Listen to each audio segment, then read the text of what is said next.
Let's talk some sports, baby.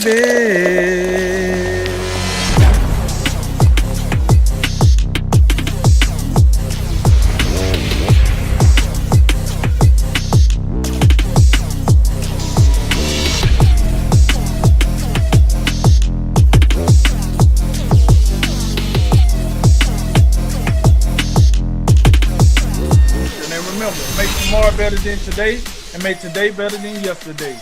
And you know what we gonna do. We gonna holler at you until next time, baby. All right, fellas, time for some college football with the national championship on the line Monday. The Ohio State Buckeyes knocked off Clemson to advance to the game, led by quarterback Justin Fields. They'll find a familiar face in the national championship, no other than Alabama's Crimson Tide. This is the Tide's fifth CFP Championship appearance in 7 games that have been played in it. Alabama brings to Miami with them the Heisman Trophy and damn near every other award they could have won. The game itself features high-powered offenses, talented defenses, and 2 excellent quarterbacks that will be high NFL draft picks. So, Drink, the floor is yours. Can your Tide roll this one, or they have something to be worried about? Oh, they're definitely gonna roll this one. But let me go ahead and cap off something you said about the Heisman. Hey, listen, go ahead and make room on the sideline for this trophy case because it's about to go down. Not only did Devontae Smith win the Heisman, can I interest you in the Bolivnikov Award, best wide receiver in the nation? The Walter Camp Player of the Year, best player in the nation. Oh yeah, and by the way, he won the Maxwell Player. That's also the third Player of the Year award right there. Interest you in that. We say Najee Harris. Oh yeah, well let me go ahead and bring on Najee Harris too. Also a first team All American. Also won the Dope Walker Award, best running back in the nation. No big deal. And then moving on, you said Mac Jones. What? Damn, I got to bring up the quarterback. You're right. So he only finished third in the Heisman. David O'Brien Award, best quarterback in the nation. No big deal. Holler at your boy. And then, well, you can't have a great quarterback without protection. You're right. Let's talk about Alex Leatherwood. What do you know? He only the Auckland Award winner, best interior lineman in the country. And then, well, somebody got to hike the ball. You're right. So let's talk about Leonard. Well, Leonard Dixon won't be playing because he hurt his knee. But I got to put some respect on it. He did win the Wilson Award, the best center in the nation. So, you know what I'm saying? A lot of protection now. So with all that said, my boy is ready to go.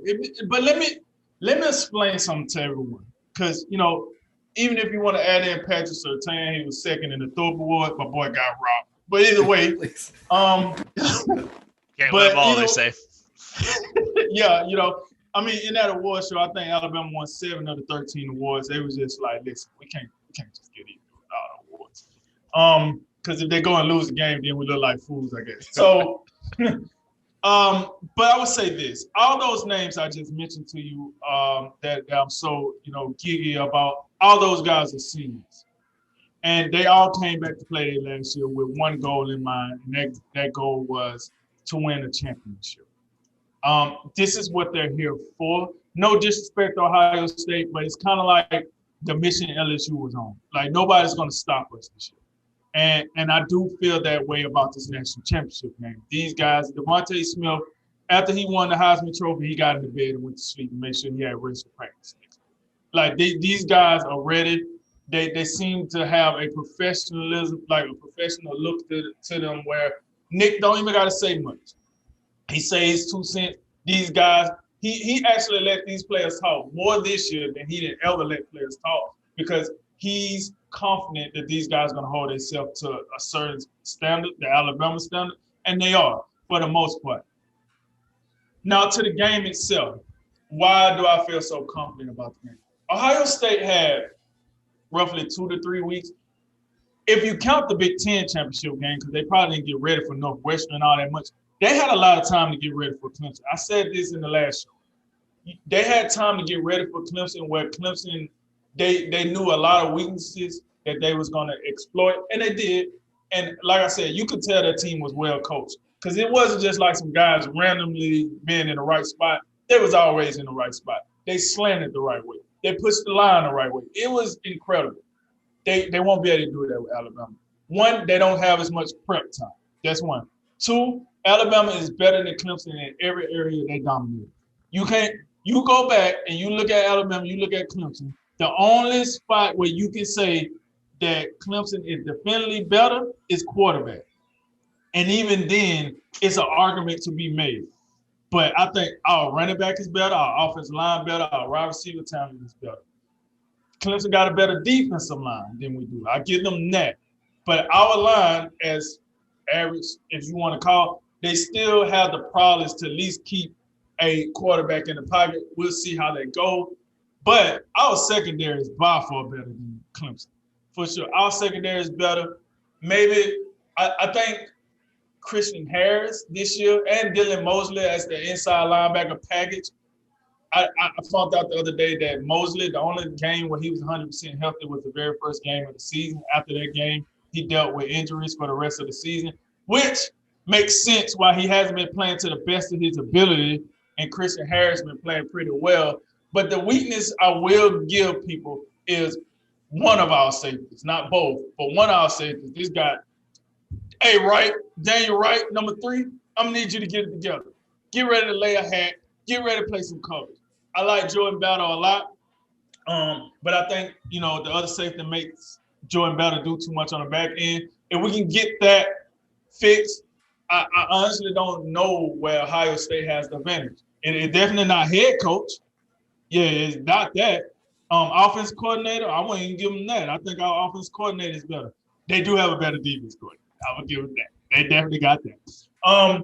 But with all that said, this is why I'm so confident. My boys going to go ahead and get the job done. I see that they gave them 8 points for the game as of now. I think we beat them by 14 points or more. Because at the end of the day, Ohio State has been very, very polarizing right now. Very polarizing. Just beat Clemson up. Your head coach is going back and forth. You haven't played many games. A lot of people don't think you deserve to be here, et cetera, et cetera. The storylines go on and on. But at the end of the day, you're running into a true, you run into a team that got a mission. We're on a mission. We plan on completing that mission. And I don't see how Ohio State stopped that train. It's kind of like last year. Nobody was beating LSU last year. Nobody beat. We got the closest to beating LSU. I mean, I guess Florida, I think it was Florida or Auburn. One of the two teams played them pretty tough, but not necessarily under the same circumstances that's coming to Tuscaloosa and playing us after being beat so many years. That's why the game, had the hype surrounding it that it did. But at the end of the day, nobody was beating LSU last year. They was on a mission last year. And I think we're on that mission. We go ahead and close out this season, win this game. We put up at least 41. So I'm looking at, I think I said something about 48, 24 is kind of how I'm looking at it. 48, 24. They're going to score some points. Let's be honest. They recruit as well as we do. They got players. They're going to score points. I think the game will be out of hand fast enough where people don't lose any sleep about them scoring points. So, yeah, that's how I see it. 48, 24. Justin Fields I think he has an okay game. And I want to bring this up because for as bad as people think Alabama defense was this year, they only allowed 200-yard rushes this year. Only 2. And that was in the same game. Ole Miss had 200-yard rushes against us in that game. Rest of the season, no other runner has been over 80 yards against us. So our rush defense isn't as bad as what people think. But I do like what I see out of Trey Sermon. I just think we'll be able to corral him enough where the running game won't be as much of a deal as it's been for Ohio State in their past games. So, yeah, that's why I say I do see him scoring at least 24 points. But outside of that, my boy's going to roll. Nick going to break the record, and we'll see what happens after that. But you know what it is. Roll Tide! I have Drink put it, and I'm not sure I completely disagree with him. In the end, if you didn't take anything away from what Drink said, just put it like this: Alabama's going to come in here and they're going to shove their infinite trophy case down Ohio State's throat, and that'll be the end of it. I don't really, in the end, disagree all that much with him. What you have to take into consideration here is you have to look at Alabama's performance in their semifinal and look at Ohio State and what they did in their semifinal game. And what you have here is, let's take Ohio State. I don't know if Ohio State can play any better than the 21-point win they got against Clemson. I don't think Justin Fields can play any better. I don't think you can ask any more out of Trey Sermon in that game. And meanwhile, for Alabama, you look at what they did, and they win by 3 scores, and you're kind of like yawning at the end. Like it's like the the kid that comes in and he takes the SAT and he doesn't max out the time. He finishes in like 30 minutes, and he didn't check his answers. He didn't do anything. He's out of there. He didn't take it all that seriously. That's kind of how I look like Alabama against Notre Dame. They just went in there. They got up. They got a comfortable lead, and then they kind of just hit cruise control, and then that was the end of it. And meanwhile, Ohio State, they did everything right. They checked their answers. They damn near went through the test twice, and they crossed every T, they dotted every I, all the attention to detail in the world, and it was a great performance. Alabama, they're gonna put in I have no doubt that they'll put in the correct preparation. They'll have the great attention to detail. They'll be 100% focused because Ohio State will be viewed as a greater threat than Notre Dame was. The difference to me in this game, and I'm glad you brought up Trey Sermon in the end, because I do think that'll be the key thing to watch. I think Alabama, as usual, Ohio State's going to have difficulty no matter which, whether they try to stop Harris or they try to stop your Heisman Trophy winner Devontae Smith. Either way, I still think both of those guys will have their usual outstanding performances. But for Ohio State, will you get the same thing? I mean, will it be, will Trey Sermon be able to run the football and assist Justin Fields in having an outstanding game? I'm not sure. I think Alabama's going to be able to do enough, and they'll be able to zone in on Trey Sermon and make Justin Fields, do it by himself, and it'll be the Justin Fields Chris Olave thing. And then you throw that in there. Is Chris Olave going to be able to, have an outstanding game, or will Patrick Surtain have something to say about that? I think those are the things you look at and you just say, I mean, there is cause to pause in this game. Although Ohio State, absolutely deserves to be here, and their performance was something to behold against Clemson, I don't think that they're going to be able to replicate such. I think Trey Sermon he'll find much more resistance in the middle. He won't be able to, he's not rushing for 193 yards in this game.